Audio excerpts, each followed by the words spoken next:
नमस्कार, आप सभी को इजी टेक अकेडमी की डिजिटल प्लेटफॉर्म पर आप सभी का स्वागत है। बात करते हैं विज्ञान के क्वेश्चनों की। आज का टॉपिक है इलेक्ट्रॉनिक्स विन्यास और हाइजेनबर्ग का अनिश्चितता सिद्धांत से रिलेटेड एग्जाम में क्वेश्चन पूछे जाते हैं। चाहे वो डी ग्रुप हो, चाहे एनटीपीसी हो, लोको पायलट हो, टेक्नीशियन हो या आरआरबी जेई हो। और देखो, कल नोटिफिकेशन आ चुका था आरआरबी जेई का, लोको पायलट का, टेक्नीशियन का, आरपीएफ एसआई का। तो उनसे रिलेटेड भी हम सभी क्वेश्चन करते हुए चल रहे हैं। केमिस्ट्री का आज ये 17वीं क्लास है और इससे पहले फिजिक्स हो चुकी है। फिजिक्स आप यूट्यूब पर देख सकते हैं और इससे पहले की क्लासें भी देख लेना। और अब बात करते हैं क्वेश्चनों की। तो देखो, फर्स्ट क्वेश्चन है आपके पास में, क्या कहता है? फर्स्ट क्वेश्चन क्या कहता है आपको? देखो, इनमें से किस धातु का इलेक्ट्रॉनिक्स विन्यास 284 है? बताओ। सबसे पहले तो इलेक्ट्रॉनिक्स विन्यास तुम्हें उस धातु के बारे में पता होना चाहिए, उसके परमाणु क्रमांक के बारे में पता होना चाहिए। तो देखो, यहाँ पे जो परमाणु क्रमांक की बात करोगे तो 284 यानी कि कितना हुआ तुम्हारे पास में? 14। यानी कि कौन सा धातु है जिसका इलेक्ट्रॉनिक्स विन्यास यहाँ पे क्या है? 14 है। तो देखो, आर्गन का 18 है परमाणु क्रमांक, फास्फोरस का आपके पास में 15 है, क्लोरीन का आपके पास में 17 है और सिलिकॉन का आपके पास में 14 है। ठीक है। अब यदि इनके इलेक्ट्रॉनिक्स विन्यास की बात करें तो ये 1s2, 2s2, 2p6, यानी कि आपके पास में इसमें 18 इलेक्ट्रॉन्स होंगे आपके पास में, यानी कि 3s2, 3p6। यानी कि इसके इलेक्ट्रॉन्स को रिप्रेजेंट करोगे तो आप 2 8 8 में कर सकते हो। सल्फर की अगर बात करोगे आप, फास्फोरस की बात करोगे तो 1s2, 2s2, यानी कि 4 हो गए, कितने बचे? 11। 2p6 10 हो गए, बचे आपके पास में 5, यानी कि 3s2 और 3p3। ये इसके बाह्यतम कोष है। यहाँ पे इसको रिप्रेजेंट करोगे तो 2 8 और 5 से रिप्रेजेंट करोगे। क्लोरीन की अगर बात करें तो 1s2, 2s2, 2p6, 3s2, 3p5, यानी कि यहाँ पे इसको रिप्रेजेंट करोगे तो 2 8 7 के रूप में रिप्रेजेंट करोगे। और ये इनके बाह्यतम कोष में इलेक्ट्रॉन्स है। लास्ट के कोष में, जो लास्ट के कोष में जो इलेक्ट्रॉन्स होते हैं वो संयोजकता को रिप्रेजेंट करते हैं। अगर किसी भी परमाणु के बाह्यतम कोष में 1 2 या 3 इलेक्ट्रॉन्स होते हैं तो त्यागने की प्रवृत्ति रखता है और वो धातु रहता है। एक हीलियम को छोड़ के, हीलियम अपवाद पूरक है, ठीक है। और अगर आपके पास में 4 है, 5 है, 6 है, 4 अर्धचालक की श्रेणी में आते हैं, वो 4 इलेक्ट्रॉन्स ले भी सकते हैं और वो ग्रहण भी कर सकते हैं, क्योंकि हर परमाणु चाहता है कि मेरे बाह्यतम कोष में 8 इलेक्ट्रॉन्स हो, मैं स्थायी में हूं। बाकी जैसे 2 है, 8 है, 18 है, 32 है, वो भी स्थायी तत्व में होते हैं, लेकिन 8 वाला अष्टक होता है और बाकी वाले छदम अष्टक होते हैं, वो ज्यादा स्थायित्व 8 वाला माना जाता है, यानी 8 वाला ज्यादा स्थायी रहता है। तो इनके अकॉर्डिंग ये अपने इलेक्ट्रॉन्स बाह्यतम कोष में कंप्लीट करने के लिए एक दूसरे परमाणु से क्या करते हैं? साझा करते हैं। तो यहाँ पे अगर हम बात करें सिलिकॉन का, सिलिकॉन देखो अर्धचालक के ग्रुप में भी आता है, 1s2, 2s2, 2p6, 3s2, 3p2। तो देखो, इसके बाह्यतम कोष में 4 इलेक्ट्रॉन्स है और इसकी संयोजकता आपके पास में क्या हो जाएगी? आपके पास में +-4 हो जाएगी। और ये 4 ही बंध बनाएंगे और जो बंध बनाएगा वो सहसंयोजी बंध बनाएगा। अर्धचालकों से बहुत सारी युक्तियां बनाई जाती है, जैसे डायोड है, रेक्टिफायर है, एससीआर है, डाइक है, ट्राइक है, यूजेटी है, बीजेटी है, वो सभी किसकी बनी होती है? सिलिकॉन की बनी होती है। जो कंप्यूटर की चिप है वो भी किसकी है? सिलिकॉन की है। और आपके पास में सोलर प्लेट है, उनमें भी किसका उपयोग किया जाता है? सिलिकॉन का उपयोग किया जाता है। तो इसका राइट आंसर कौन सा है? डी इसका राइट आंसर है। अगले क्वेश्चन की बात करें तो अगला क्वेश्चन क्या कहता है आपको? अगला क्वेश्चन देखो, बाह्यतम कोष में उपस्थित इलेक्ट्रॉन्स की संख्या को क्या कहा जाता है? क्या कहा जाता है? देखो, ऑप्शन पे बाद में चलेंगे, एक बार इसका कंसेप्ट क्लियर करते हैं। ये परमाणु है, ये नाभिक है और ये हमारे पास इसके चारों ओर वर्ताकार कक्षा है, ठीक है। कक्षा बोल दो, कोष बोल दो। ये आपके पास में नाभिक है और नाभिक के अंदर आपके पास में कौन कौन रहता है? Proton plus. पहले की क्लास में बहुत अच्छे से बता दिया है नाभिक के क्वेश्चनों को, नाभिक से रिलेटेड कंसेप्ट को, ठीक है। यानी कि प्रोटॉन प्लस न्यूट्रॉन है। अब इनके चारों ओर ये वर्ताकार कक्षाएं हैं जिनमें इलेक्ट्रॉन्स गति करते हैं। ये देखो डीएमआरसी में भी क्वेश्चन आया हुआ था कि परमाणु की वह परिसीमा जिसमें इलेक्ट्रॉन्स गति करते हैं उसे क्या कहा जाता है, उसे कक्षा कहा जाता है।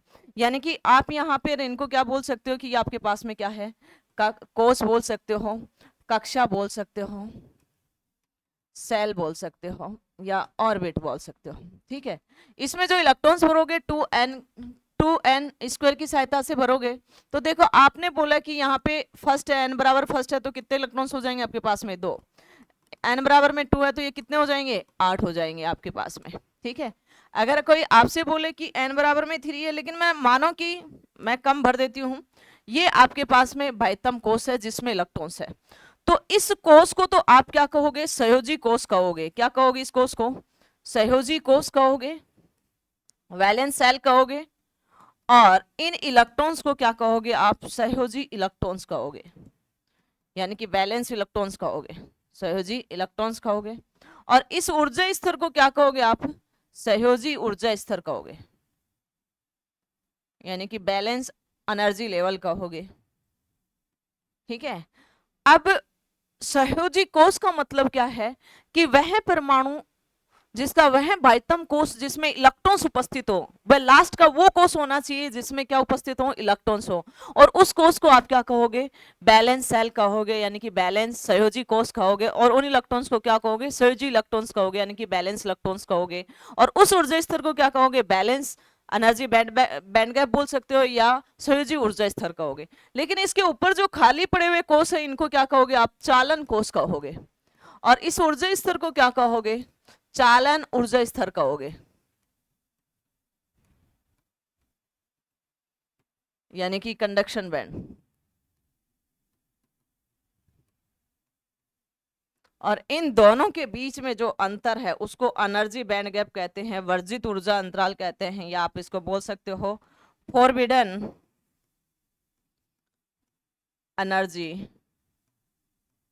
बैंड गैप, यानी कि वर्जित ऊर्जा अंतराल। यानी कि डेल ईजी की बात करें तो ये कंडक्शन बैंड और बैलेंस बैंड का अंतर ही क्या कहलाता है, फॉरबिडन एनर्जी बैंड गैप कहलाता है। तो अब बताओ, इसको ऑप्शन देखते हुए चल रहे हैं कि सहयोजी परमाणु नहीं, संयोजक परमाणु नहीं कहोगे, संयोजक इलेक्ट्रॉन्स कहोगे, यानी कि बैलेंस इलेक्ट्रॉन्स कहोगे। बी इसका राइट आंसर है। संयोजक प्रोटॉन भी नहीं कहोगे, संयोजक परमाणु क्रमांक भी नहीं कहोगे। तो इसका राइट आंसर कौन सा रहेगा, संयोजक इलेक्ट्रॉन्स रहेगा, बैलेंस इलेक्ट्रॉन्स रहेंगे। और इनकी सहायता से देखो, बैलेंस इलेक्ट्रॉन्स की सहायता से आप परमाणु की संयोजकता ज्ञात करते हो। ठीक है, इसकी सहायता से जिसमें इलेक्ट्रॉन्स उपस्थित है, मानो 1 2 3 हुआ तो वो त्यागेगा, तो उनकी संयोजकता प्लस रहेगी। 4 है तो 4 इलेक्ट्रॉन्स ले सकता है और 4 ग्रहण कर सकता है, तो प्लस माइनस 4 रहेगी। ठीक है, और अगर आपके पास में 5 6 7 हैं तो वो इलेक्ट्रॉन्स को ग्रहण करेगा, तो उन पर माइनस संयोजकता रहेगी। जैसे आवर्त सारणी को लेते चले तो फर्स्ट ग्रुप की सभी की संयोजकता प्लस है, जिसमें हाइड्रोजन रखा हुआ है, लिथियम वगैरह वाला ग्रुप है वो। दूसरे की अगर हम बात करें, जैसे सोडियम वगैरह, लिथियम वगैरह, वो एक ही ग्रुप में रखे हुए हैं। दूसरा अगर बात करें मैग्नीशियम वाला ग्रुप है, उसकी +2 संयोजकता है। एल्यूमिनियम वाला ग्रुप है, उसकी +3 संयोजकता है। और अगर उसके बाद में कार्बन, सिलिकॉन, जर्मेनियम वाला ग्रुप है, उनकी +-4 संयोजकता है। और उसके बाद में नाइट्रोजन वाला ग्रुप है, उसकी -3 संयोजकता है, क्योंकि उनके बातम कोष में 5 इलेक्ट्रॉन्स है। और आगे ऑक्सीजन वाला ग्रुप है, उनकी सभी की -2 संयोजकता है, क्योंकि उनके बाह्यतम कोष में 6 इलेक्ट्रॉन्स है। तो 8 बनाने के लिए 2 किसी से इलेक्ट्रॉन्स लें, 6 त्यागने की बजाय क्या करें, 2 इलेक्ट्रॉन्स किसी से ग्रहण करें। और उसके बाद में जो आपके पास में हैलोजन फैमिली है, फ्लोरीन है, क्लोरीन है, ब्रोमीन वाला है, उनके बाह्यतम कोष में 7 इलेक्ट्रॉन्स है, तो उनकी संयोजकता -1 होती है। ठीक है, और उसके बाद में एक्रिय गैस वाला है, यानी कि उनकी संयोजकता 0 होती है, क्योंकि उनके अष्टक कंप्लीट है, सभी के बाह्यतम कोष में 8 इलेक्ट्रॉन्स है, केवल हीलियम को छोड़ के। ठीक है, तो इस प्रकार से ये बहुत इंपॉर्टेंट है, यानी कि उनकी संयोजकता ज्ञात करते हैं, सक्रियता के बारे में बात करते हैं, यानी कि यौगिक बनाते हैं तो उनमें जो अभिक्रियाएं होती हैं उनसे रिलेटेड बात करते हैं।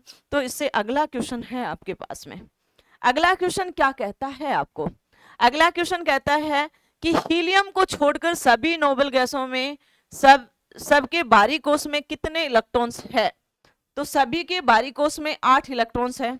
सभी के बाहरी कोष में कितने इलेक्ट्रॉन्स है, 8 इलेक्ट्रॉन्स है। अगर मैं बात करूं तो देखो, हमारे पास में आवर्त सारणी में हीलियम है, उसका 2 परमाणु क्रमांक है, उसके बाह्यतम कोश में कितने इलेक्ट्रॉन्स है? 2।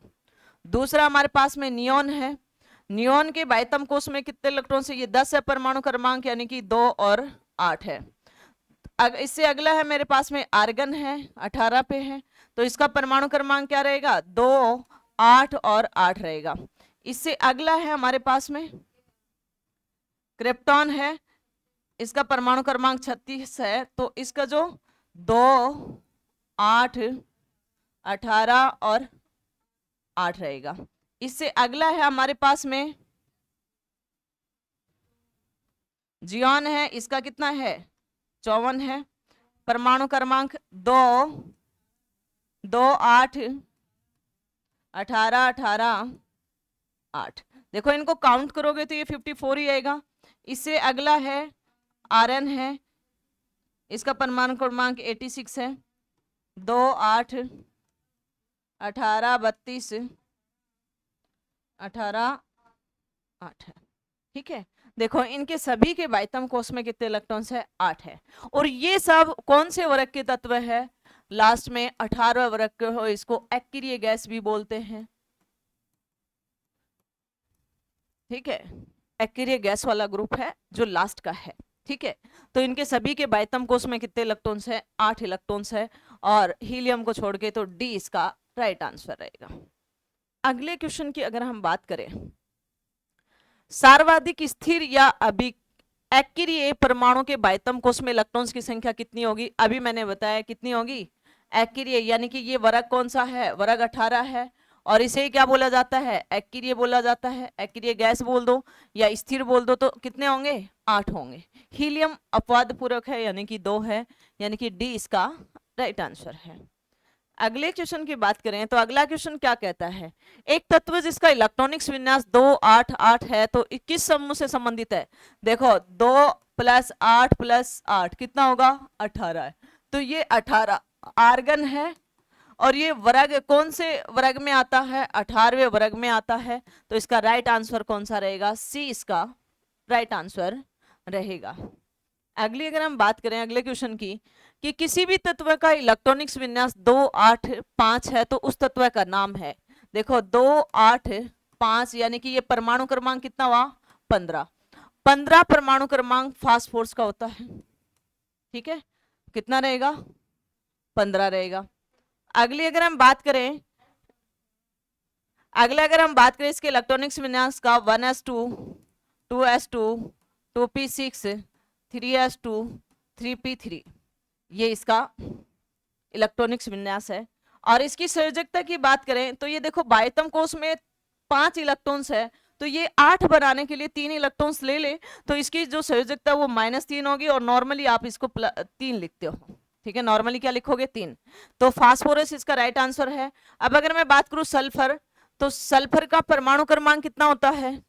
16 होता है। तो अगर मैं इसका इलेक्ट्रॉनिक्स विन्यास की बात करूं तो आप वैसे करो तो 1s2, 2s2, देखो इलेक्ट्रॉनिक्स विन्यास जितना परमाणु क्रमांक है उतने ही इलेक्ट्रॉन्स रहेंगे, यानी कि 2p6, 3s2 और 3p4 कितना हो जाएगा भैया? 2, और ये कितना हो जाएगा? 8, 2, 8, 10, 10, और ये कितना हो जाएगा? 6 इसका है। अगला अगर मैं बात करूं क्लोरीन, क्लोरीन का कितना होता है? 17 परमाणु क्रमांक, 1s2, 2s2, 2p6, 3s2 और 3p5, तो कितना हो गया? देखो ये 2, और ये आपके पास में कितना हो जाएगा? 8, और ये कितना हो जाएगा? 7, और इसकी संयोजकता कितनी होगी? -1, और इसकी संयोजकता 6 है, तो इसकी संयोजकता कौन सी होगी? -2।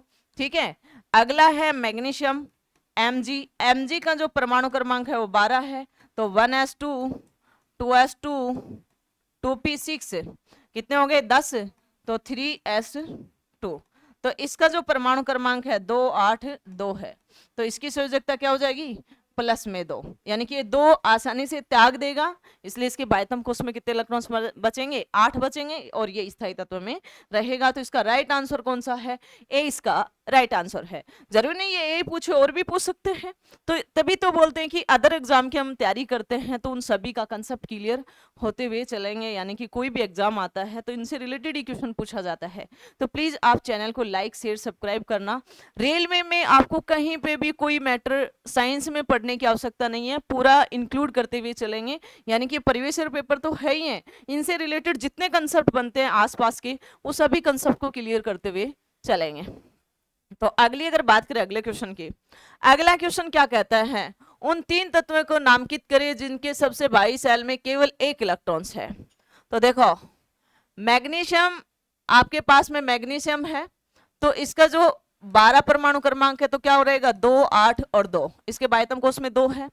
पहले ए ऑप्शन की बात करें, दूसरा है कैल्शियम है यानी कि 20 है, तो इसका जो इलेक्ट्रॉनिक्स विन्यास वो कैसे रहेगा 2, 8,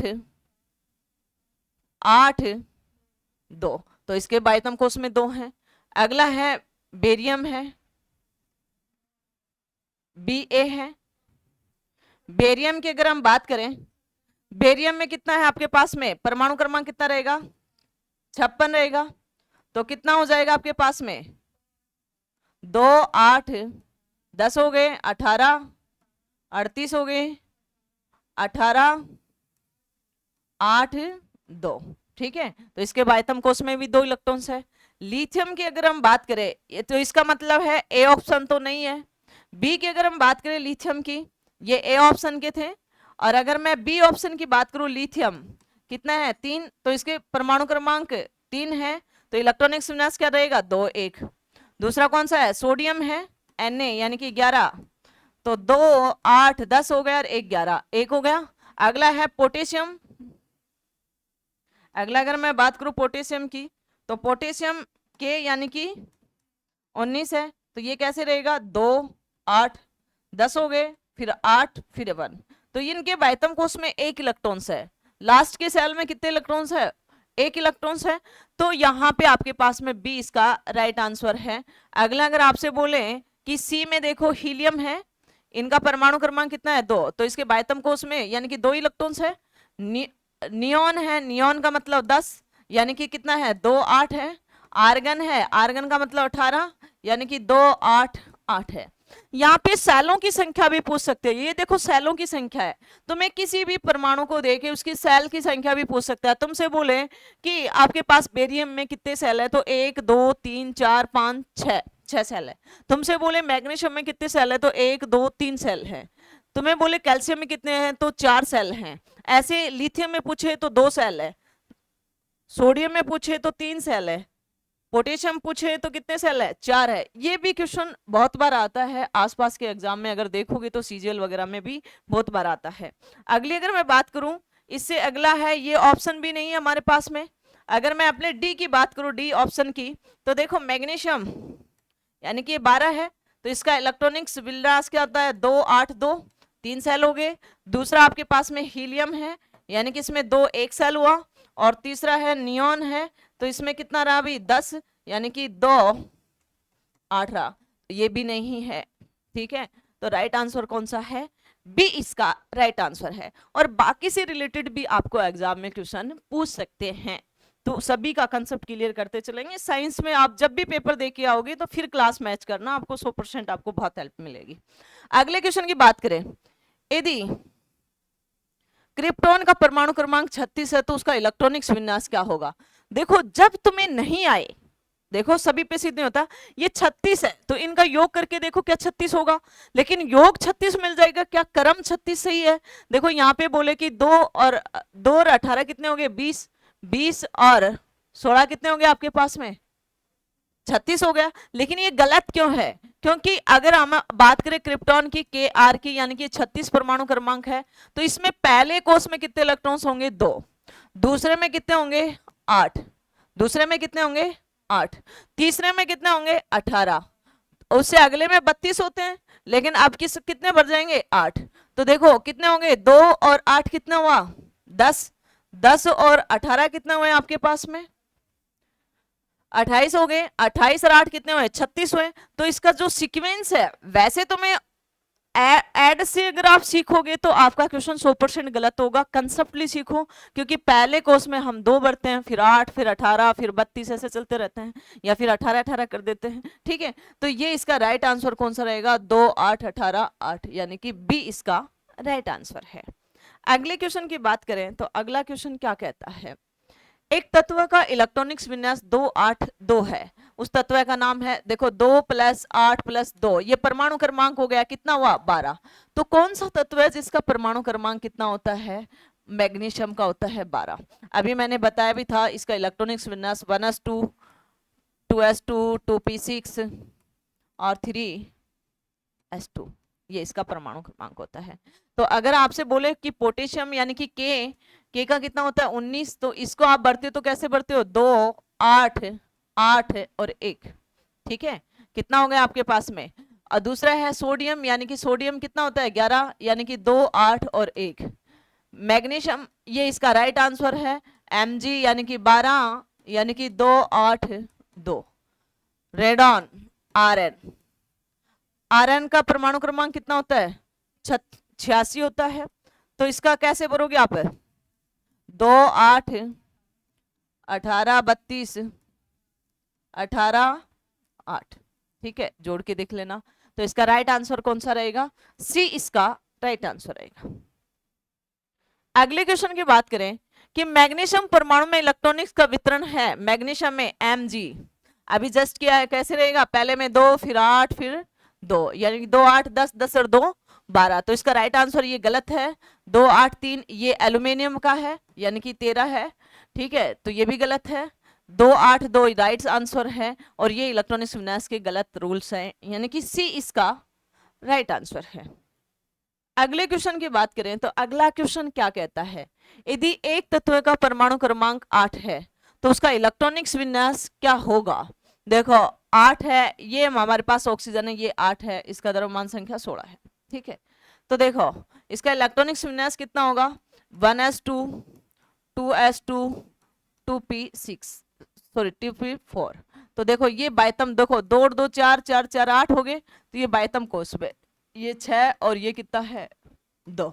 इसकी संयोजकता -2 होगी, और संयोजी इलेक्ट्रॉन्स कितने होंगे? 6 होंगे। और लेकिन जब आप क्रिया करते हैं तो इसमें संयोजी इलेक्ट्रॉन्स 2 को भी कह देते हैं। तो इसका राइट आंसर कौन सा रहेगा? 2 6, यानी कि ए इसका राइट आंसर रहेगा। ठीक है, और देखो जितना परमाणु क्रमांक होता है उतने ही इलेक्ट्रॉन्स होते हैं, उतना ही क्या होगा? न्यूट्रॉन की प्रोटॉन की संख्या उतनी होगी।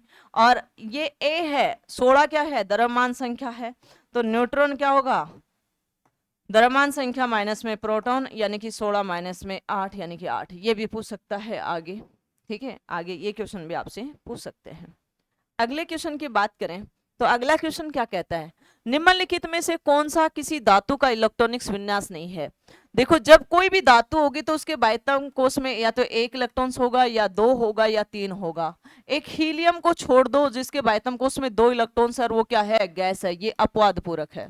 ठीक है, और नॉर्मली देखो जितने भी धातुएं हैं जिसके लास्ट में यम आयन है, ऑलमोस्ट धातुएं ही हैं हीलियम को छोड़ के। जैसे आपको बोले सोडियम, मैग्नीशियम, लिथियम, यम, ऑल वाले ऑलमोस्ट क्या है? धातु है। तो देखो यहाँ पे हम इलेक्ट्रॉनिक्स विन्यास की बात करें, किसने बोला कि इलेक्ट्रॉनिक्स विन्यास नहीं है धातु का? देखो बाह्यतम कोश में 3 इलेक्ट्रॉन्स है तो धातु है। ठीक है, यहाँ पे 1 इलेक्ट्रॉन है, धातु है, राइट आंसर। यहाँ पे 1 इलेक्ट्रॉन से, ये भी क्या है? धातु है। देखो ये किसका बन रहा है? 2 8 10 10 और 3 13, यानी कि ये एल्यूमिनियम, एल्यूमिनियम धातु है। ये किसका बन रहा है? 2 8 10 10 और 1 11, यानी कि सोडियम, ये भी धातु है। 2 1, यानी कि ये लिथियम का 3, और ये किसका बन रहा है? 2 8 6 है ना, तो ये धातु नहीं है, ये ऑक्सीजन का बन रहा है, और ऑक्सीजन क्या है? गैस है। ठीक है, ठीक है। अगली अगर हम बात करें अगले क्वेश्चन की, तो अगला क्वेश्चन कौन सा है आपके पास में, जिस परमाणु के बाह्यतम कक्षा में इलेक्ट्रॉन्स की संख्या पूर्ण होती है उसकी संयोजकता होती है। बाह्यतम में जैसे आपको पूर्ण है वर्ग 18 वाला, ठीक है, तो इस 18 की जो संयोजकता है वो हमेशा क्या रहेगी? 0 रहेगी। जिसके भी बाह्यतम कोश में 8 इलेक्ट्रॉन्स हो उसका संयोजकता हमेशा क्या रहेगी? 0 रहेगी। किसी भी परमाणु के बाह्यतम कोश में 1 2 या 3 इलेक्ट्रॉन्स हो तो वो इलेक्ट्रॉन्स त्यागेंगे, तो इसकी संयोजकता +1, इसकी संयोजकता +2 और इसकी संयोजकता +3। लेकिन किसी भी परमाणु के बाह्यतम कोश में 4 इलेक्ट्रॉन्स है तो उसकी संयोजकता +-4। अगर 5 है तो उसकी संयोजकता 8 बनाने के लिए 3 इलेक्ट्रॉन्स ले लेगा, यानी कि ग्रहण कर लेगा, इसलिए इसकी संयोजकता -3। और 6 है तो -2 और 7 है तो -1 संयोजकता रहती है। आवर्त सारणी में भी आप देख सकते हो उसको, आवर्त सारणी में भी क्या कर सकते हो आप, उसको देख सकते हो। ठीक है, तो इसका राइट आंसर कौन सा रहेगा, डी इसका राइट आंसर रहेगा। अगले क्वेश्चन की बात करें, अगला क्वेश्चन क्या कहता है, समान रासायनिक गुण वाले दो तत्वों के लिए निम्नलिखित में से कौन सा विकल्प सही है, बताओ। तत्व में संयोजी इलेक्ट्रॉन्स की संख्या समान होनी चाहिए, हाँ राइट है। जैसे एग्जाम्पल देखें हम, तो कोई सा भी आवर्त सारणी का कोई सा भी तत्व, कोई सा भी वर्ग उठा लो, कोई सा भी वर्ग उठा सकते हो। जैसे अपने पास में उठा लिया, मानो कि आपने 18वां वर्ग का उठाया, यानी कि हीलियम, नियॉन, आर्गन, क्रिप्टॉन, ठीक है, जियॉन, रेडॉन, इनकी सबकी संयोजकता क्या होती है, 0 होती है। इससे इधर वाला उठा लिया, मानो कि आपने फ्लोरीन, क्लोरीन, ब्रोमीन, इनकी संयोजकता माइनस होती है। इससे इधर वाला ऑक्सीजन वाला उठा लिया आपने तो -2 होगी। या इससे पहले, इससे आगे वाला उठा लिया, नाइट्रोजन उठा लिया तो -3 होगी। ठीक है, यानी कि आपने ऑक्सीजन का उठा लिया, उसके बाद में नाइट्रोजन उठा लिया, nitrogen, phosphorus, arsenic, antimony, bismuth, इनकी सबकी संयोजकता क्या होगी, -3 होगी। उसके बाद में आपने उठा लिया कार्बन, सिलिकॉन और जर्मेनियम, इसकी +-4 होगी। इससे पहले आपने उठा लिया आपके पास में बोरॉन, एल्यूमिनियम, गैलियम, इंडियम, इनकी सबकी संयोजकता +3 होगी। इससे पहले मैग्नीशियम, कोई सा भी उठा लो, यानी कि उनमें संयोजी इलेक्ट्रॉन्स की संख्या समान रहती है। यानी कि इनमें सब में संयोजी इलेक्ट्रॉन्स कितने हैं, बाह्यतम कोश में 3 इलेक्ट्रॉन्स है इस वर्ग में, और इस वर्ग के 4 है, इसमें 5 है, इसमें 7 है, इसमें 8 है, हीलियम को छोड़ के। ठीक है, तो यहाँ पे आपके पास में कौन से होगी, तत्व में संयोजी इलेक्ट्रॉन्स की संख्या समान रहती है, ए इसका राइट आंसर है। तत्व में संयोजी इलेक्ट्रॉन्स की संख्या भिन्न भिन्न होती है, नहीं। तत्व में परमाणु द्रव्यमान भिन्न भिन्न होता है, ये भी नहीं है। तत्व में परमाणु द्रव्यमान समान होता है, ये भी नहीं है। ठीक है, तो अगले क्वेश्चन की बात करें, अगला क्वेश्चन क्या कहता है, किस तत्व में उसके बाह्यतम कोश में 2 इलेक्ट्रॉन्स होते हैं, कौन सा है भाई। यानी कि मैं यहाँ पे पोटेशियम की बात करूं 19, तो इसके बाह्यतम कोश में कितने इलेक्ट्रॉन्स है, 2, 8, 8, 1 है। ठीक है, लिथियम की बात करूं तो इसके बाह्यतम कोश में कितने इलेक्ट्रॉन्स है, 2, 1, 1 है बाह्यतम कोश में। अगर मैं कैल्शियम की बात करूं यानी कि 20 की, तो इसके बाह्यतम कोश में 2, 8, 8, 2 है। ठीक है, सोडियम की बात करूं तो इसके बाह्यतम कोश में कितने हैं, 2, 8, 1 है। तो इसका राइट आंसर कौन सा है, कैल्शियम इसका राइट आंसर है। कैल्शियम इसका क्या है, राइट आंसर। अगले क्वेश्चन की बात करें तो अगला क्वेश्चन क्या कहता है, पहले आवर्त में दोनों तत्वों के डैश डैश संयोजी इलेक्ट्रॉन्स होते हैं। पहला जो आवर्त है कौन सा भैया, हाइड्रोजन, लिथियम, सोडियम, इनका जो पहला जो आवर्त है उसके तत्व का किस में रहते हैं भैया, पहला आवर्त के किस में रहेगा, पहला आवर्त है तो किस में रहेगा, के कॉस में रहेगा। यानी कि ए इसका राइट आंसर है, ए इसका क्या है, राइट आंसर है। अगले क्वेश्चन की बात करें, परमाणु क्रमांक 17 वाला एक तत्व नीचे दिए गए किसी भी परमाणु क्रमांक के तत्व के समान विशेषता रखता है। देखो 17 क्लोरीन है, इसके नीचे कौन आता है, ब्रोमीन, ब्रोमीन का परमाणु क्रमांक कितना होता है, 35, और इससे पहले कौन आता है, फ्लोरीन, यानी कि उसका परमाणु क्रमांक कितना है, 9। देखो इन सभी के बाह्यतम कोश में कितने इलेक्ट्रॉन्स है, 7 है, और तो इनकी संयोजकता क्या है, -1 है। तो समान रखते नहीं रखते हैं। तो इसने बोला कि जस्ट नीचे यानी कि ब्रोमीन है तो कौन सा है वो, 35 है। कौन सा भैया, 35 वाला है। ठीक है, अगले क्वेश्चन की अगर बात करें तो अगला क्वेश्चन क्या कहता है, डैश डैश बाह्यतम कोश में 1 से 3 इलेक्ट्रॉन्स है। किसी भी परमाणु के बाह्यतम कोश में 1, 2 या 3 इलेक्ट्रॉन्स हो तो वो हमेशा क्या कहलाती है, धातु कहलाती है। क्या होती है, धातु। धातु आसानी से इलेक्ट्रॉन्स त्यागने की प्रवृत्ति रखती है और विद्युत का बहुत अच्छा चालक होती है सभी धातुएं। ये जरूरी है कि सभी धातु चालक है विद्युत की, लेकिन ये जरूरी नहीं है कि सभी चालक क्या हो, धातु हो। तो इसका राइट आंसर कौन सा होता है? चालकों में अधातु भी होती है, मिश्र धातु भी होती है और धातु भी होती है। तो इसमें कौन सा रहेगा? अधातु नहीं, बी राइट आंसर रहेगा। हेलोजन भी नहीं, उपधातु भी नहीं। अगले क्वेश्चन की अगर बात करें, अगला क्वेश्चन क्या कहता है? सबसे बारी ऑर्बिट में संख्या एक समान होती है। किनके ऑर्बिट में एक समान है? ऑक्सीजन के बाइतम कोश में 2 और 6 है, फ्लोरीन के बाइतम कोश में 2 और 7 है, आर्सेनिक के बाइतम कोश में आपके पास में आर्सेनिक और बिस्मिथ, इन दोनों के ये एक ही आवर्त में है। आर्सेनिक के बाद में कौन है? बिस्मिथ है। इनके बाइतम कोश में 7 इलेक्ट्रॉन्स है, सॉरी 5 इलेक्ट्रॉन्स है। आवर्त सारणी का 5वां ग्रुप है। तो बी इसका राइट आंसर। हीलियम और हाइड्रोजन भी नहीं, आर्गन और पोटेशियम भी नहीं है। तो इसका राइट आंसर कौन सा है? बी इसका राइट आंसर है। अगले क्वेश्चन की बात करें, अगला क्वेश्चन क्या कहता है? अधातुओं के आमतौर पर सबसे बारीक कक्षा में इलेक्ट्रॉन्स होते हैं। अधातुओं के बारीक कक्षा में 4 इलेक्ट्रॉन्स हो सकते हैं, 5 हो सकते हैं, 6 हो सकते हैं, 7 हो सकते हैं, या क्या हो सकता है? 8 भी हो सकते हैं। ठीक है। और धातुओं के कितने होते हैं? धातुओं के बाइतम कोश में 1 इलेक्ट्रॉन्स, 2 इलेक्ट्रॉन्स और 3 इलेक्ट्रॉन्स होते हैं। तो कौन सा होगा राइट आंसर? 1 2 3, ये तो धातु हो जाएगी। ठीक है, तो ये गलत आंसर है। इसने अधातु पूछी। 5 6 7 या 8, यानी कि 4 वाला अर्धचालक में आ जाता है। 4 वाला क्या आ जाता है? अर्धचालक में आ जाता है। तो 5 6 7 8, यानी कि ये क्या हो जाएगा? अधातु में आ जाएगा। ठीक है, तो यानी कि बी इसका राइट आंसर है। 8 9 10 ये नहीं होता, 10 और 18 भी नहीं होता। ठीक है, तो अगले क्वेश्चन की बात करें। अगला क्वेश्चन क्या कहता है? निम्नलिखित तत्वों में से किसमें कुल 3 कोष और बारीक कक्षा में 8 इलेक्ट्रॉन्स है? देखो ये हमारे पास में सल्फर है, तो इसका जो परमाणु क्रमांक है वो कितना है आपके पास में? 16 है।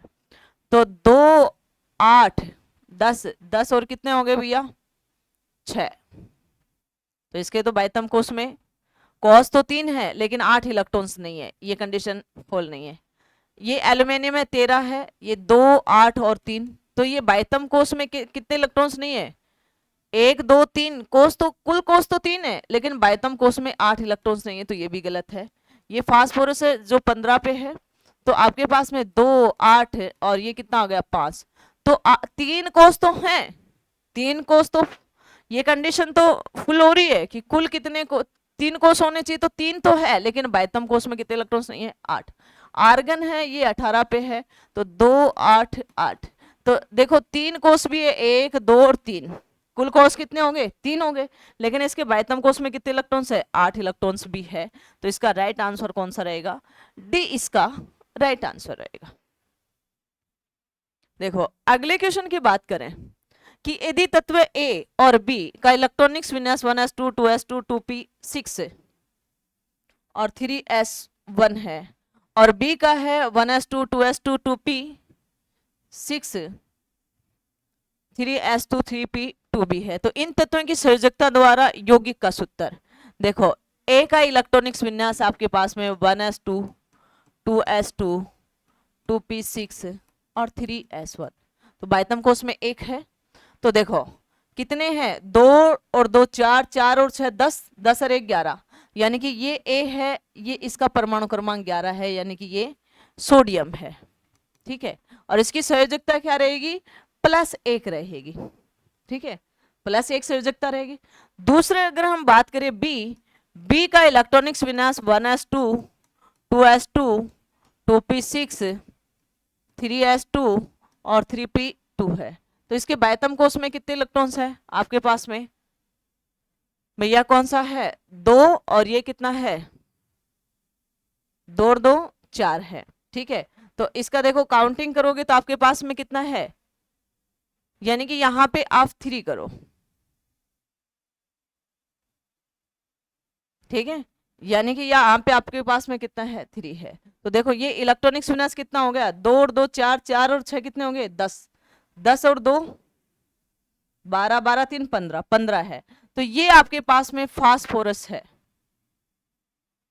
और इसके बाह्यतम कोश में 5 इलेक्ट्रॉन्स है, तो इसकी संयोजकता कितनी होगी? इसकी संयोजकता कितनी होगी? 5 है, तो बनाने के लिए कितने की जरूरत होगी? आपको बनाने के लिए कितने की जरूरत होगी? बनाने के लिए आपको 3 की आवश्यकता होगी, तो ये -3 है। लेकिन यहाँ पे ऑप्शन देखें तो sodium sulphur, sodium sulphide AB ये तो नहीं है, यानी कि यहाँ पे आप क्या करेंगे? सल्फर, यानी कि यहाँ पे आप 4 करोगे, तो यहाँ पे आपके पास में 4 है, तो इसकी संयोजकता कितनी हो जाएगी भैया? ये क्वेश्चन में मिस प्रिंट हो गया था, ये रियल क्वेश्चन यही था, यानी कि यहाँ पे आपके पास में संयोजकता कितनी मिलेगी? आपको 4 मिलेगी। कितनी मिलेगी? 4। देखो ये संयोजकता यहाँ पे ये 4 है, तो यहाँ पे ये फास्फोरस P3PP4, तो 6 इलेक्ट्रॉन्स हुए, तो ये 8 बनाना चाहेगा, तो कितने इलेक्ट्रॉन्स ग्रहण करे? 2 करे, तो इसकी संयोजकता -2। तो देखो यहाँ पे ये सल्फर हो गया, यहाँ पे ये क्या हो गया भैया? सल्फर हो गया, फास्फोरस नहीं है, ठीक है। अब A पर संयोजकता +1 है और B पर संयोजकता -2 है। जब भी हम अभिक्रियाएं करते हैं तो इन संयोजकताओं का उदासीन करके लिखते हैं, यानी कि A पर 1 और B पर क्या है? 2। तो इस जो ये संयोजकता है इसको इसके पास लिखते हैं और इसको इसके पास में, यानी कि A2B, ये इसका राइट आंसर रहेगा, सोडियम सल्फाइड, यानी कि राइट आंसर कौन हो जाएगा? A2B। AB3 भी नहीं होगा, A2B भी नहीं रहेगा, A2BC इसका राइट आंसर है, ABB नहीं रहेगा। तो राइट क्वेश्चन ये था, थोड़ा सा मिस प्रिंट हो गया था क्वेश्चन में, ठीक है। तो अगले क्वेश्चन की बात करें, अगला क्वेश्चन क्या कहता है? एक ऑक्सीजन परमाणु में कितने संयोजी इलेक्ट्रॉन्स होते हैं? देखो अगर सही तरीके से इसको देखें तो एक ऑक्सीजन परमाणु है 8, इसमें जो इलेक्ट्रॉनिक्स विन्यास है 1s2 2s2 2p4। इसके बाह्यतम कोश में कितने इलेक्ट्रॉन्स होंगे? ये नाभिक है, ये 2 इलेक्ट्रॉन्स है, और इसके बाह्यतम में कितने हो जाएंगे भैया आपके पास में? 6 हो जाएंगे, ठीक है। अब इसने जब क्वेश्चन का जो ऑप्शन है वो इसने क्या माना गया है कि एक ऑक्सीजन परमाणु में कितने संयोजी इलेक्ट्रॉन्स होते हैं, तो संयोजी तो 6 इलेक्ट्रॉन्स होते हैं, लेकिन इसने जब एग्जाम दिया, किसी ने भी एग्जाम दिया, तो रेलवे वालों ने इसको माना कि 2 इलेक्ट्रॉन्स होते हैं। 2 तो क्या है? 2 इसको अष्टक कंप्लीट करने के लिए जाते हैं, इसमें संयोजी कोश में एक्स्ट्रा इलेक्ट्रॉन्स आते हैं, ठीक है। ये 2 इलेक्ट्रॉन्स और आते हैं, तो ये आपके पास में क्या हो जाता है? ये आपके पास में अष्टक कंप्लीट हो जाता है। तो नॉर्मली यदि परमाणु केवल ऑक्सीजन के परमाणु का संयोजी इलेक्ट्रॉन्स पूछे तो कितने हैं? 6 हैं, यानी कि ऑक्सीजन में कितने हैं भैया? 8 में कितने होंगे? 2 और 6, ये संयोजी हो गए। लेकिन संयोजकता के रिलेटेड में पूछे, अणु के रूप में पूछे, तो आपके पास में 2, क्योंकि 2 उसकी संयोजकता है, -2 उसकी संयोजकता है, क्योंकि वो ही इलेक्ट्रॉन्स ग्रहण करते हैं, इसलिए उन इलेक्ट्रॉन्स को क्या बोलते हैं? संयोजी इलेक्ट्रॉन्स बोलते हैं। संयोजकता कितनी होगी? -2 होगी, इसलिए इसका राइट आंसर उन्होंने 2 माना था, ठीक है। अगले क्वेश्चन की बात करें तो अगला क्वेश्चन क्या कहता है? अगला क्वेश्चन कहता है नीचे दिए गए तत्वों में से आकार में सबसे छोटा है। देखो ये क्वेश्चन, ये सोडियम है, ये प्लस है, प्लस का मतलब इसका परमाणु क्रमांक भी 11 है, प्रोटॉन्स भी 11 है, लेकिन इलेक्ट्रॉन्स इसमें 10 हो गए, ठीक है। दूसरा अगर आपसे बोले कि ये आपके पास में मैग्नीशियम है और इसमें +2 है, तो देखो इसका परमाणु क्रमांक कितना है आपके पास में? 12 है, तो प्रोटॉन्स भी कितने हैं? 12 है, लेकिन इलेक्ट्रॉन्स 2 त्याग दिए तो कितना हो गया? 10। ये आपके पास में एल्यूमिनियम है, +3 है, तो इसका जो परमाणु क्रमांक है वो कितना है? 13 है, प्रोटॉन की संख्या भी 13 है, लेकिन इलेक्ट्रॉन्स क्या हो गया? 10। देखो एक सम इलेक्ट्रॉन्स भी बन रहा है, लेकिन इसने यहाँ पे आकार की पूछा है।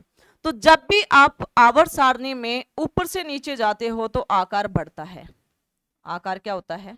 बढ़ता है, और बाएं से दाएं जाते हो तो आकार और क्या हो जाता रहता है? घटता रहता है। सबसे छोटा आकार फ्लोरीन का होता है।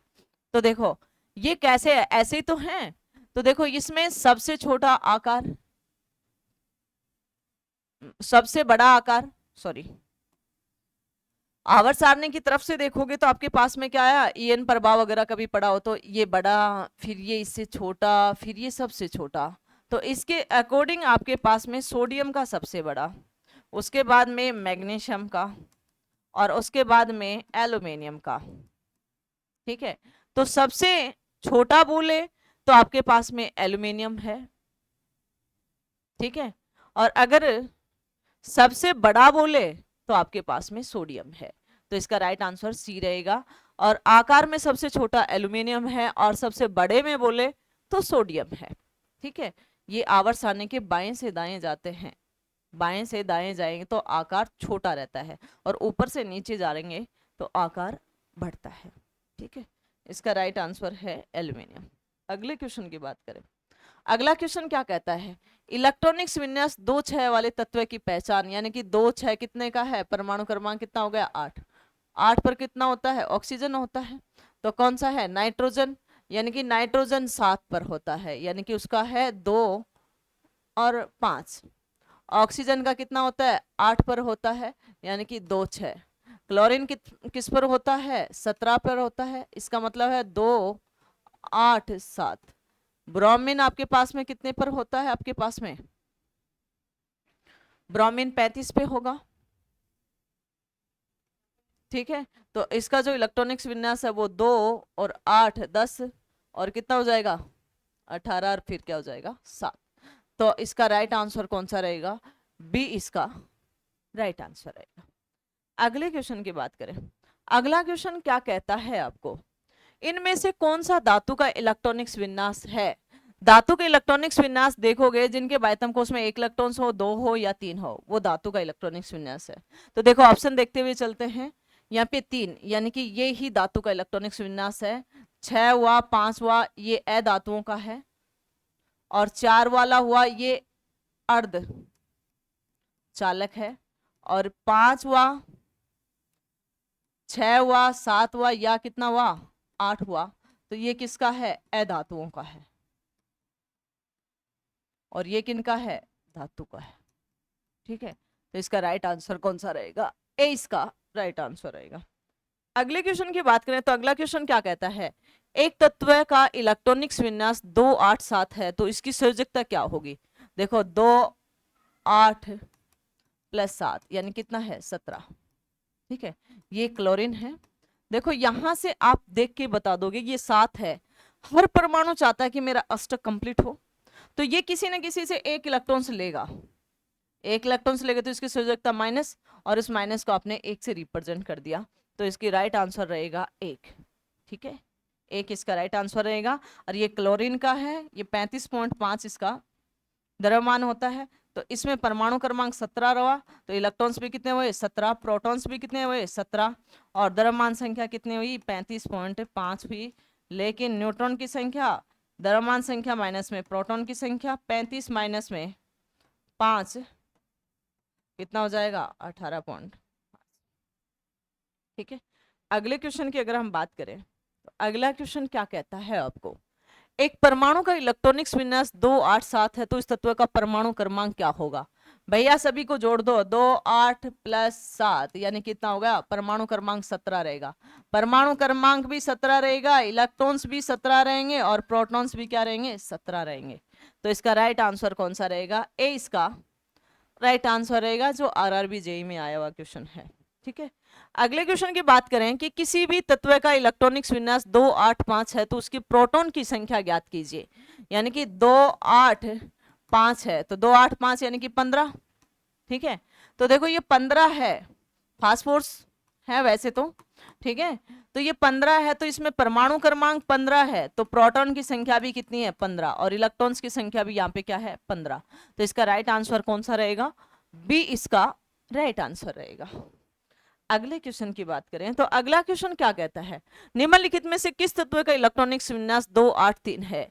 यानी कि 2 प्लस 8 प्लस 3 कितना हुआ 13। तो 13 परमाणु क्रमांक किसका होता है, एल्यूमिनियम का होता है। ठीक है, तो यहाँ पे अगर मैं बात करूं, देखो फर्स्ट मैग्नीशियम, मैग्नीशियम का परमाणु क्रमांक कितना होता है 12 होता है, और इसका इलेक्ट्रॉनिक्स विन्यास 2 8 2 होता है।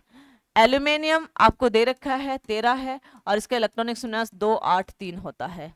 आर्गन, आर्गन का परमाणु क्रमांक 18 है तो इसका इलेक्ट्रॉनिक्स विन्यास 2 8 8 होता है। अगला है सोडियम Na, इसका परमाणु क्रमांक 11 होता है तो ये इसका होता है 2 8 और 1 होता है। तो इसका राइट आंसर है पी इसका राइट आंसर है। ये तुमसे कैसे भी क्वेश्चन पूछ सकते हैं, परमाणु क्रमांक से रिलेटेड पूछ सकते हैं, प्रोटॉन की संख्या से रिलेटेड पूछ सकते हैं, इलेक्ट्रॉन्स की संख्या से रिलेटेड पूछ सकते हैं, कोष की काउंटिंग के रिलेटेड पूछ सकते हैं कि कितने सेल हैं इनमें। ठीक है, तो इसका राइट आंसर कौन सा रहेगा? बी, इसका एल्यूमिनियम राइट आंसर है। अगले क्वेश्चन की बात करें, हीलियम परमाणु के बाहरी आवरण में इलेक्ट्रॉन्स, हीलियम है, हीलियम का परमाणु क्रमांक 2 है, और अगर मैं बात करूं तो ये हीलियम है, तो फर्स्ट में कितना, अधिकतम कितने इलेक्ट्रॉन्स भरते हो, 2^n², तो ये पहला है, तो इसमें कितने इलेक्ट्रॉन्स भर दोगे, 2 इलेक्ट्रॉन्स भर दोगे। तो कितने कितने बाहरी आवरण में कितने इलेक्ट्रॉन्स होंगे, 2 इलेक्ट्रॉन्स होंगे, और ये हीलियम गैस है। ठीक है, अगली अगर हम बात करें, एल्यूमिनियम परमाणु क्रमांक इलेक्ट्रॉन्स का सही क्रम, देखो ये एल्यूमिनियम है, ये 13, तो सही क्रम क्या हो जाएगा, पहले 2 भरोगे, फिर 8 भरोगे, 10 हो गए, फिर 3 भरोगे, तो देखो 2 8 2, ये तो मैग्नीशियम का हो गया। ठीक है, 12 का, तो ये गलत है, ये सही है, लेकिन 8 2 3 नहीं भरे जाते, दो पहले 2 फिर 8 फिर भरे जाते, ये भी सीक्वेंस गलत है। तो इसका राइट आंसर कौन सा है? बी, इसका राइट आंसर है। देखो अगले क्वेश्चन की बात करें, एक तत्व जिसका इलेक्ट्रॉनिक विन्यास 1s2 2s2 2p6 3s2 3p3 है, तो आवर्त सारणी में इस तत्व के ठीक नीचे वाला तत्व है। देखो ये है 1s2 2s2 2p6 3s2 3p3। देखो सबसे पहले तो ये कौन सा परमाणु है ये देखते हैं। 2 और 2 कितना हुआ, 4, 4 और 6 10, 10 और 2 12, 12 और 3 15, कौन सा हुआ भैया, 15। 15 पर कौन होता है, फास्फोरस होता है। ठीक है, उसके जस्ट नीचे कौन सा होता है, आर्सेनिक होता है। तो कितना इसका परमाणु क्रमांक क्या होगा, क्या होगा भैया, इसका परमाणु क्रमांक 33 होता है, और इसका इलेक्ट्रॉनिक विन्यास क्या हो जाएगा, 1s2 2s2 2p6 3s2 3p6 3d, पहले 4s में भरेंगे 4s2, फिर d में भरेंगे, और फिर क्या हो जाएगा 4p3। ठीक है, इसके बाह्यतम कोश में कितने इलेक्ट्रॉन्स हो जाएंगे, 5 इलेक्ट्रॉन्स हो जाएंगे। तो इसका इलेक्ट्रॉनिक्स यानी कि आर्सेनिक है, तो ये कितना हो जाएगा आपके पास में 33, बी इसका राइट आंसर है। अगले क्वेश्चन की बात करें, तो अगला क्वेश्चन क्या है, एक तत्व का इलेक्ट्रॉनिक्स विन्यास 2 8 4 है, तो तत्व का नाम बताइए। यानी कि देखो 2 प्लस में 8 प्लस में 4 है, तो कितना है, 14 है, और 14 परमाणु क्रमांक किसका होता है, सिलिकॉन का होता है। ठीक है, और अगली अगर हम बात करें, ये पोटेशियम यानी के है, ये 19 पर है, तो इसका इलेक्ट्रॉनिक्स विन्यास 2 8 8 1। ये सिलिकॉन है जो अभी दे रखा है, ये 14 है, 2 8 4। ये मैग्नीशियम है 12 है, यानी कि ये 2 8। मैग्नीशियम बहुत बार क्वेश्चन पूछा गया है। ये सोडियम है, यानी कि 2 8 1। देखो इनको काउंट करोगे तो ये परमाणु क्रमांक और ये इलेक्ट्रॉन्स हमेशा क्या रहेंगे, बराबर रहेंगे, हमेशा क्या रहेंगे, बराबर। आंसर, इसका राइट आंसर है आपके पास में सिलिकॉन, बी इसका राइट आंसर।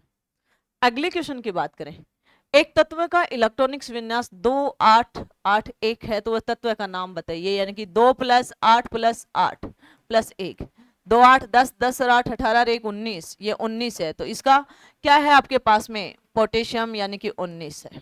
ठीक है, इसकी संयोजकता क्या होगी, देखो 1 है, त्याग देगा, धातु है, तो +1 संयोजकता रहेगी इसकी। ठीक है, तो ये क्या है, मैग्नीशियम का क्या हो जाएगा, इसका नाम मैग्नीशियम, यानी कि 12 है, तो इसका 2 8 2 हो जाएगा। ये इसका राइट आंसर भी है, ये पोटेशियम है 19 है, और इसका इलेक्ट्रॉनिक 2 8 8 और 1 रहेगा। ये रेडॉन है Rn, इसका परमाणु क्रमांक क्या है, 86 है, तो कितना रहेगा भी आपके पास में, 2 8 18 32 18 8। ठीक है, ये सोडियम है Na, ये 11 है, तो इसका 2 8 1 रहेगा। तो इसका राइट आंसर कौन सा रहेगा, पोटेशियम इसका राइट आंसर रहेगा। अगला क्वेश्चन, रोडियम का इलेक्ट्रॉनिक्स विन्यास है। देखो रोडियम RH से रिप्रेजेंट करते हैं, इसका 45 है। ठीक है, तो यहाँ पे इलेक्ट्रॉनिक्स विन्यास की बात करोगे तो आपके पास में कौन सी इलेक्ट्रॉनिक्स विन्यास है इसका, यानी कि 1s2, दो गए कितने बचे 43, यानी कि 2s2, 2p6, 3s2, 3p6, 3d, पहले 3d में नहीं भरेंगे हम भाई, 4s में पहले इलेक्ट्रॉन्स भरेंगे, 3d, 4s2, फिर यहाँ पे 10, पहले 4s में भरेंगे, उसके बाद में क्या हो जाएगा 4p6, ठीक है। उसके बाद में है आपके पास में 4d5, ये आपके पास टोटल कितने हो जाएंगे आपके पास में, ये 8 और ये रेडियम है, अपवाद पूरक तत्व है, जो बीच में जो लेंथलाइट की श्रेणी आती है ना उसके नियर बाई है, तो इसका राइट ऑप्शन कौन सा हो जाएगा 1s2, 2s2, ये ऊपर है भाई पावर, तो ए इसका क्या हो जाएगा राइट, बी और सी और डी क्या है गलत। टोटल काउंटिंग करके देख लेना कितना आएगा 45 आएगा। अगले क्वेश्चन की बात करें, अगला क्वेश्चन क्या कहता है, उस तत्व का नाम बताइए जिसका इलेक्ट्रॉनिक्स विन्यास 287 है, यानी कि 287, परमाणु क्रमांक कितना हुआ 17, यानी कि परमाणु क्रमांक 17 किसका होता है क्लोरीन का। क्लोरीन में आपके पास में ध्यान रखना परमाणु क्रमांक भी 17 है, इलेक्ट्रॉन्स की संख्या भी 17 है, और यहाँ पे प्रोटॉन की संख्या भी कितनी है 17 है। तो कौन सा है आपके पास में क्लोरीन है, सी इसका राइट आंसर है। कार्बन ये C6 है, यानी कि इसका जो इलेक्ट्रॉनिक्स विन्यास है ये 2-4 रहेगा। ये हाइड्रोजन है H1, यानी कि इसका 1 रहेगा। ये क्लोरीन है, इसका 2-8-7 रहेगा। ये हीलियम है, इसका आपके पास में 2 रहेगा। तो इसका राइट आंसर कौन सा है, सी इसका राइट आंसर है। अगले क्वेश्चन की बात करें, हाइजेनबर्ग के अनिश्चितता के सिद्धांत के संवेग की अनिश्चितता और एक कण की स्थिति को बताता है। देखो ये क्या बताता है, हाइजेनबर्ग क्या बताता है आपके पास में कि देखो कि खोज प्रकाश के छोटे तरंग दैर्घ्य का उपयोग कर उसको घटाया तो जा ही नहीं सकता है, तो ये गलत है। दूसरा, खोज प्रकाश के बड़े तरंग दैर्घ्य का उपयोग कर उसके घटाया जा सकता है, ये घटाना तो एकदम गलत है, ठीक है, यानी कि घटाया जाता ही नहीं है हाइजेनबर्ग के सिद्धांत अनिश्चितता सिद्धांत में। सक्लोटोन द्वारा त्वरित उच्च ऊर्जा जांच कणों का उपयोग करके घटाया जा सकता है, तो ये भी क्या है गलत है, घटाया नहीं जा सकता क्योंकि वह मौलिक रूप से अंतर्निष्ठ होता है।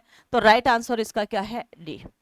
हाइजेन क्या कहता है कि ये कहता है कि जब भाई कोई भी चीज को आप माप रहे हो, मानो कि एक्स डायरेक्शन में किसी चीज को आप क्या कर रहे हो भैया माप रहे हो, कोई भी कण है गतिमान है, इसका जो संवेग है और स्थिति है, संवेग है और वो स्थिति है, उसको आप ठीक ठीक नहीं माप सकते, स्थिति है उनको आप ठीक से नहीं माप सकते, ठीक से नहीं मापते।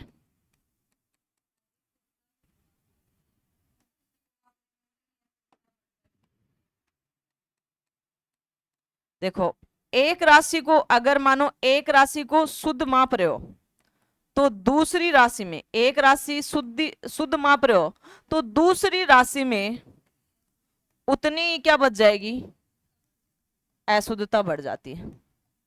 जैसे मानो कि आपने x इस वे पर आपने स्थिति मापी और उसमें आपने शुद्धता कर दी डेल x, तो उसका संवेग क्या हो जाएगा डेल p। तो डेल x गुणा डेल p क्या हो जाएगा ज्यादा या बराबर h/2π। ये हाइजेनबर्ग का अनिश्चितता का सिद्धांत है। h क्या है प्लांक कांस्टेंट है, यानी कि एक राशि को तुम शुद्ध मापोगे तो दूसरी राशि में उतनी क्या बच जाएगी अशुद्धता बढ़ जाएगी। तो ये इसका हाइजेनबर्ग का सिद्धांत था और इससे ये क्वेश्चन आया हुआ था। तो प्लीज चैनल को लाइक शेयर सब्सक्राइब करना और अपने दोस्तों से भी करवाना, और प्लीज रेलवे के लिए एकाग्रस्त होकर तैयारी करने लग जाओ, क्योंकि एक महीना अप्रोक्सीमेटली देखो आज आपके पास में 7 तारीख हो गई, तो लोको पायलट का आपका पेपर है 25 तारीख का, फिर उसके बाद में 2 के हैं 12 के हैं, यानी कि 12 महीने में सारे पेपर है चारों, और एनटीपीसी की भी डेट जल्दी आ जाएगी। और मेंस में आपको इतना टाइम नहीं मिलेगा क्योंकि पिछली बार जब लोको पायलट का पेपर लगा था, जब दोबारा एग्जाम नहीं दिया था और रिजल्ट आने के बाद में जस्ट 21 दिन बाद में पेपर था मेंस, लेकिन उन्होंने रीओपन किया था रिजल्ट को, प्री को, यानी कि सीवीटी फर्स्ट को प्री को ओपन से किया था जब आपको जाके कहीं जाके 2 से ढाई महीने मिले थे। तो 2 से ढाई महीने मिले तो वो भी ज़्यादा टाइम नहीं था, क्योंकि उसमें टेक्निकल भी सब्जेक्ट आता है प्लस इनको भी गेन करना होता है। तो प्लीज़ तुम सबसे रिक्वेस्ट है कि एक तो नेगेटिविटी बिल्कुल भी मत लाओ कि हम कुछ नहीं कर पाएंगे। देखो सभी चैनल वाले टीचर आपके साथ में हैं, विशेषकर मैं तो 100% आपके साथ में हूँ, क्योंकि आज मैंने संख्या बढ़ा दी है इस क्वेश्चनों की। तो यानी कि साइंस फिजिक्स कंप्लीट हो चुका है, केमिस्ट्री हो रही है, केमिस्ट्री को और ज़्यादा क्वेश्चन बढ़ा देंगे, जितना एक एक टॉपिक से जितना बनते हैं, जितने एग्जाम में आए हुए हैं और उनसे रिलेटेड आपने कंसेप्ट देखे हैं कि अदर क्वेश्चन भी आप सोल्व कर सकते हो। तो आप धैर्य रखते हुए एकाग्रस्त होकर पढ़ाई करना, लेकिन दिमाग में ये नहीं आना चाहिए कि हमारे पास टाइम नहीं है। टाइम खूब है, बहुत टाइम है। अगर यही बात है एक एक घंटे पढ़ोगे तो आप 6 महीने पढ़ लो, ठीक है। और दो घंटे पढ़ोगे तो 3 महीने पढ़ लो, और अगर 3 घंटे पढ़ोगे तो 1.5 महीने पढ़ लो, 4 घंटे पढ़ोगे तो और कम पढ़ लो, ठीक है। तो आप अपना पढ़ने का टाइम को बढ़ा दीजिएगा और एक्यूरेसी का ध्यान रखना है। विशेषकर रेलवे में एक्यूरेसी बहुत मायने रखती है। और प्रीवियस ईयर पेपर में से हमने इतने क्वेश्चन करवाते हैं तो सब क्वेश्चन का कंसेप्ट सेम ही है। देखो आरआरबी जेई में भी आया हुआ है, डी ग्रुप में भी आया है, तो आप इन क्वेश्चनों से देख सकते हो कि ऐसा नहीं कि आप डी ग्रुप का ही सोल्व करो, ऐसा नहीं है कि आरआरई जेई का ही करो, यानी कि लो से हाई तक आप क्वेश्चन सोल्व करो उस टॉपिक के, कोई क्वेश्चन बचने नहीं चाहिए। तो जय हिंद जय भारत। प्लीज चैनल को लाइक और शेयर सब्सक्राइब करना इसी के साथ। जय हिंद।